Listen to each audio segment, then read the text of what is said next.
Good morning, students. Today we are just going to start with the laboratory session. So ME 8511 Kinematics and Dynamics Laboratory. So you have a set of 12 experiments to be carried out in this lab. So initially we will start with the first experiment, which is nothing but the Royal Governor. So you all are aware of the various types of governors. So initially starting with the Watt Governor, Porter Governor, Royal Governor. You have a Hartnell Governor, Wilson Hartnell Governor, Harton, and the Pickering Governor, the various types of governor that you come across in your dynamics theory of machines course, theory course. So first initially we'll start with the Royal Governor. Okay, so after which we complete with the, after completing this Royal Governor, which we'll be moving on to the Porter Governor and the Hartnell Governor. So in your laboratory experiments, you have three sets of governors to be carried out as an experiment. So first one is the Royal, and second is the Porter, and third one we'll just move on to the Hartnell one. So first, you know the differences between the various types of governors, that is the difference between the Porter Governor and the Royal Governor. So you have in this case of the Royal Governor, the difference is nothing but you have a central load attached to the spindle. Okay, you have a central load attached to the spindle. This is nothing but the central load. The central load is attached to the spindle. This is nothing but the spindle. The spindle axis. Okay. Next, you have a sleeve attached to the spindle. The sleeve is being. This is nothing but the sleeve. The sleeve is attached to the spindle. Okay. You have an upper arm. This is nothing but the upper arm, and this is nothing but the lower arm. And you have a fly ball attached to the lower arms. Here in this case, the fly ball is attached to the lower arms. On both the sides, you have the fly balls being attached. Okay, and you have a central load over here. So upon increasing the speed, you will have a lift in the sleeve. Okay, so for the varying speed, you will have a lift. This is nothing but the sleeve lift. You can record the readings of the sleeve lift over here. Okay, so and this is a place where you will be taking the measurements of the for a particular sleeve lift. What is the particular corresponding speed meaning equilibrium speed? You will be measuring it over here. Okay. So initially starting with, so you have a initial set of readings, so you need to find out what is the this one mass of the fly ball, and you also need to find out what is the horizontal distance between the collar bolt. This is nothing but the horizontal distance between the collar bolt, and you also need to calculate the distance from the sleeve or the top end to the collar bolt to the bottom end. This distance is the horizontal, vertical distance has to be calculated, and you also need to calculate the horizontal distance between the collar bolt. Okay, and the length of the upper arm is also being noted down. 3. Next, we will be just recording the readings of the fly ball. So the mass of the fly ball is actually predetermined, which is said to be 0.18 kg. It is being given over here itself. So it is 0.1 kg. The mass of each fly ball is 0.1 kg. Next, you have to measure the horizontal distance. The horizontal distance is 0.10. That is from the center of this bolt, the collar bolt, to the center of the collar bolts, which is nothing but 0.10 meter. Okay. Next, you have to measure the vertical distance. The vertical distance actually from the bottom of this left one and from here. So it is 0.20. Okay, it is 0.20. Right. Next, so you have to measure the length of the upper arm. The length of the upper arm. So measurement is 0.15. Okay, the length of the upper arm is 0.15. So these are the important things which you just need to calculate before you proceed with the experiments, because these parts, these values will be useful for calculation part. Okay, students. Okay, students. Now we'll start with the experiment. So first, initially, so you have to just start with this thing. Before you just switch on the equipment, you have to ensure that the knob is at the 0 position. Okay, you have to bring the knob to the 0 position, and then only you have to start with the experiment. You have to switch on the experiment. Okay, equipment. Next, so you have to, after switching on, you have to ensure that the RPM reading over here is 0. Okay, after ensuring that RPM reading is 0, you have to check whether the sleeve is at the position of 0. Okay, sleeve is at the position of 0. You have to ensure that also. Okay, next one, you have to slowly increase the speed. You have to turn the knob very slowly so that there will be a change in the speed. There will be a change in the speed. You can check over here. So you have to turn the knob very slowly. So similarly, when you just turn the knob, you can able to see that the governor is rotating. So initially it is at the position of 0. So this is nothing but the mean equilibrium speed. So now when you just increase the speed, you can able to see that there is a lift in the governor. Okay, there is a lift in the governor. So it is, you have to set the governor lift to the position of 10 mm. So okay, you have to set the governor to the position of 10 mm. So now it has been set to the position of 10 mm.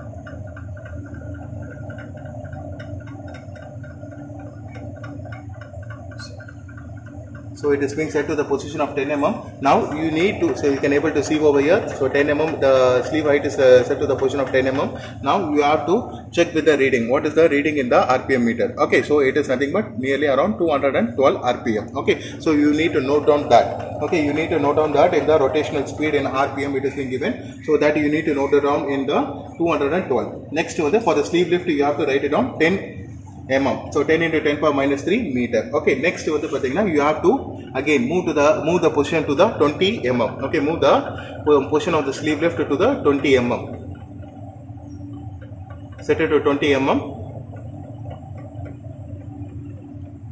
So you need to turn this knob very slowly, or else there will be increase or decrease in the speed.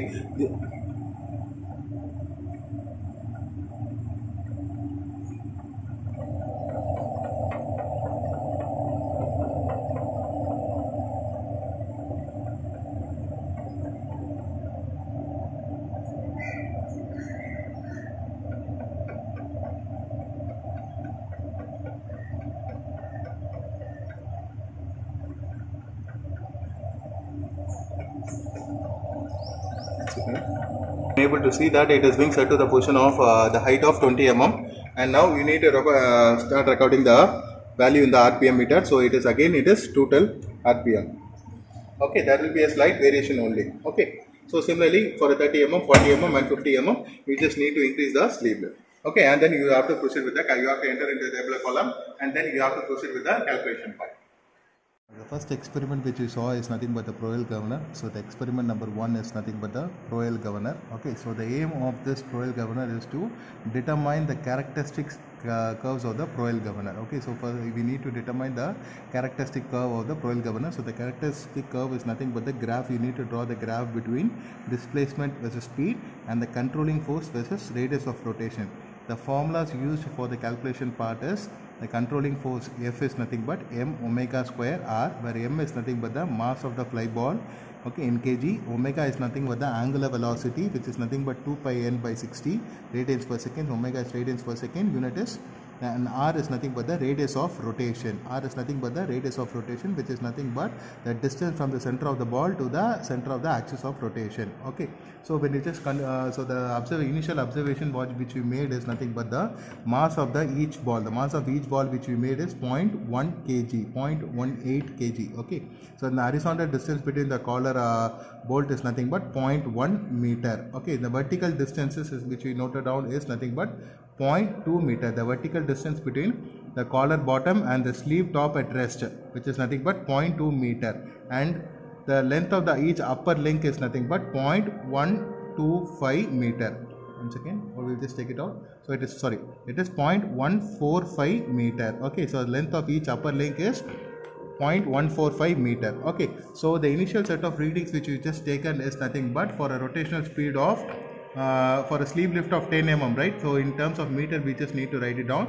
So 0.01 meter. So the reading is the RPM speed which you noted down is 214.3. Okay, so for again for a sleeve lift of 20 mm, so which is nothing but 0.2 meter, it is nothing but 224.6.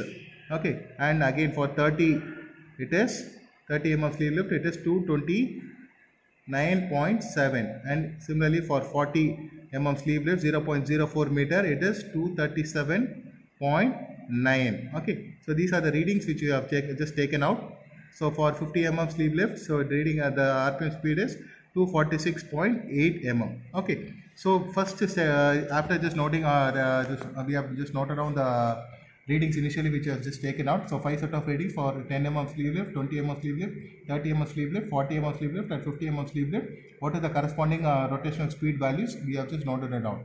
Okay, next step is you just need to calculate what the height during the rotation, that is small h. Small h is nothing but h minus x by 2.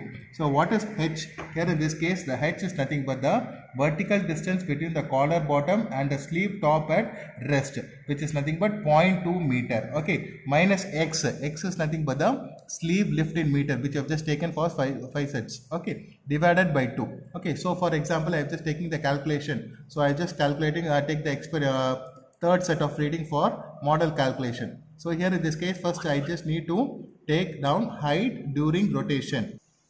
So we have taken 5 sets of reading, 1, 2, 3, 4 and 5. Okay, so first we will just take a model calculation for reading number 1. Okay, so the reading number 1, first we need to calculate the height during rotation. Height during rotation, so small h, which is equal to capital H minus x divided by 2. The unit is meter. Okay, so the capital H is nothing but your, what is that? Capital H is nothing but vertical distance between collar bottom and sleeve top at rest, which is nothing but 0.2 meter.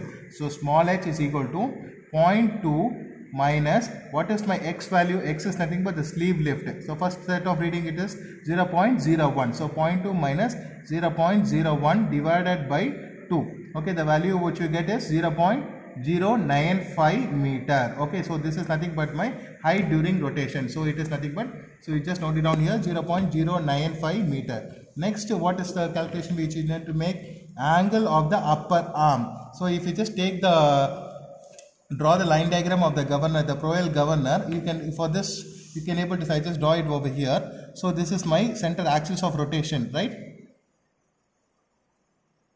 This is my axis of rotation. So the upper arm is attached to the eccentric distance. So it is pivoted over here. So you draw the upper arm and next the lower arm. So it is at the pivoted distance. Okay, so now the fly ball is attached over to the lower arm. Okay, right? So this angle, this is eccentric distance. Okay, so this angle is nothing but my alpha. Correct? This angle is nothing but my alpha. So that is what I need to find out now. Okay, so this is nothing but my what? So angle alpha is nothing but angle of upper arm. The angle of upper arm to the vertical. Angle of the upper arm to the vertical. So I just need to find out this angle of the upper arm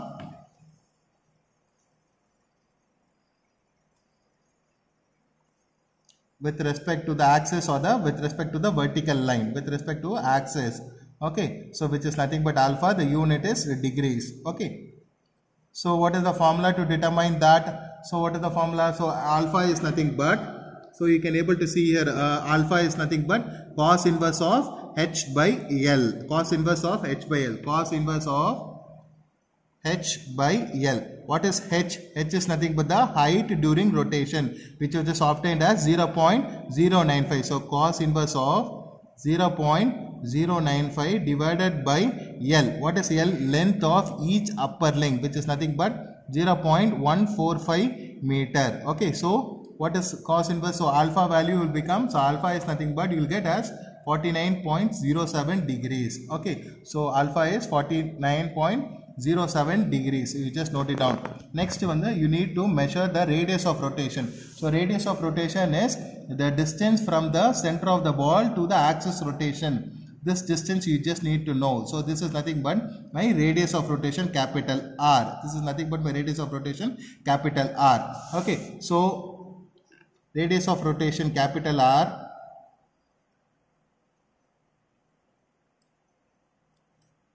is nothing but R1 plus R2. So how can I replace this R1 by R1 plus R2?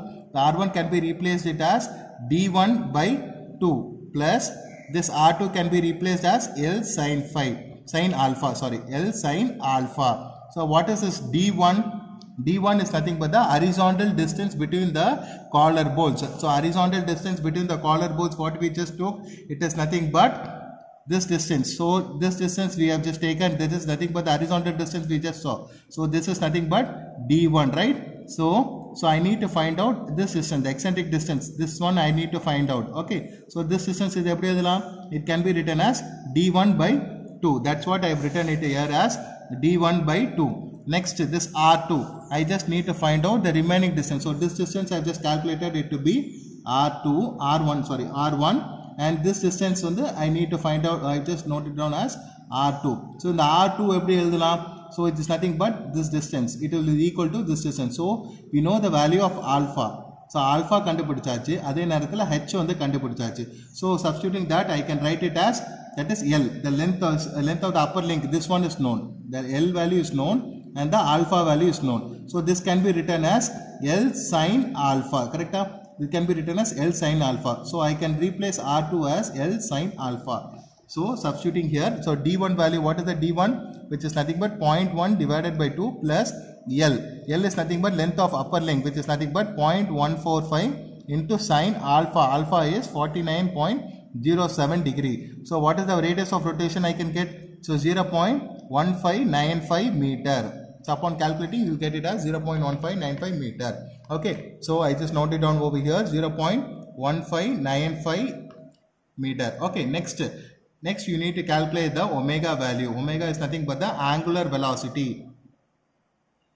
Angular velocity, the unit is radians per second. So how to calculate the omega value? 2 pi n by 60. 2 pi n by 60, which is nothing but 2 into pi into n. So you need to calculate the value of n. So n, how will you determine the value of n?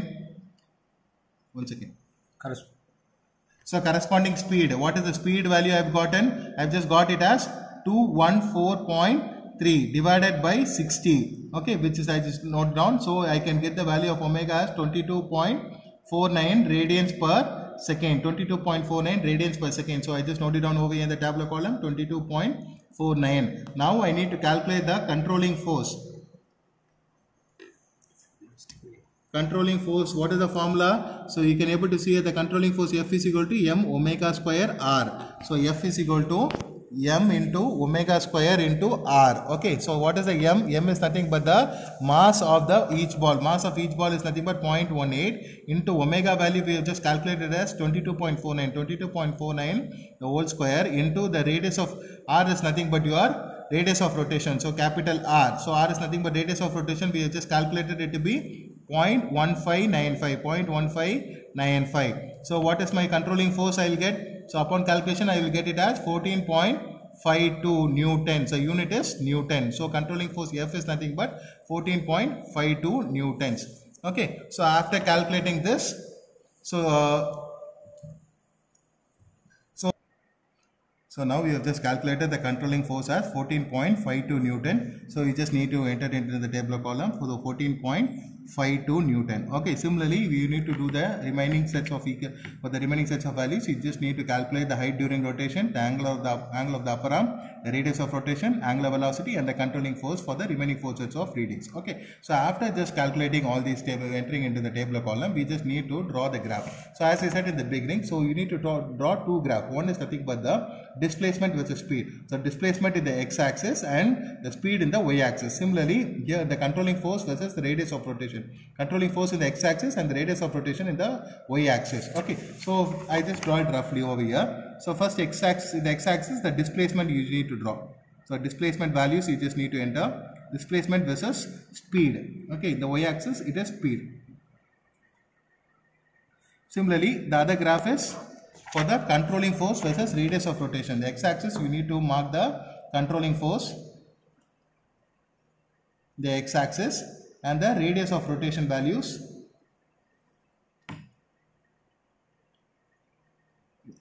in the y-axis. Okay.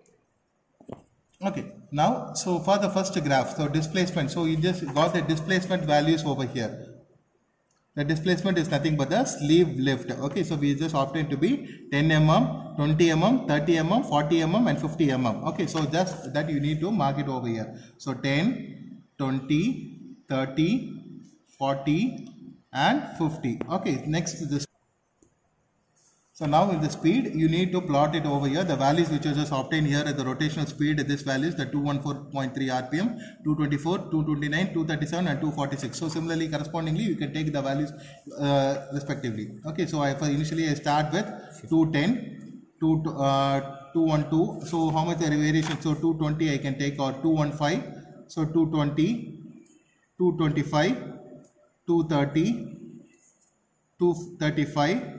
240 and 245. Okay, so in the graph you need to draw like that. Okay, so you need to mark the readings. Okay, now so you need to plot for the respective values of displacement, what is the speed. So you will be getting a straight line. So when you just plot a graph, you will be getting a straight line. For the characteristic curve will be a straight line. Similarly, for the controlling force also, the controlling force values you have got here in the tabular columns. After filling it up, you will have got in the tabular column. So mark those values. Okay, so that in the x-axis, and the radius of rotation. The radius of rotation which you have got, capital R. So the values of the radius of rotation in in terms of mm, you can just note it down over here, or in terms of meter also, you can just note it down in the y-axis. And after just plotting, after just making the note of it, when you just plot the graph, so you'll get a straight line for it. Okay, similarly for this controlling force versus radius of rotation also, you'll be getting a straight line. Okay, this is how you need to draw the graph.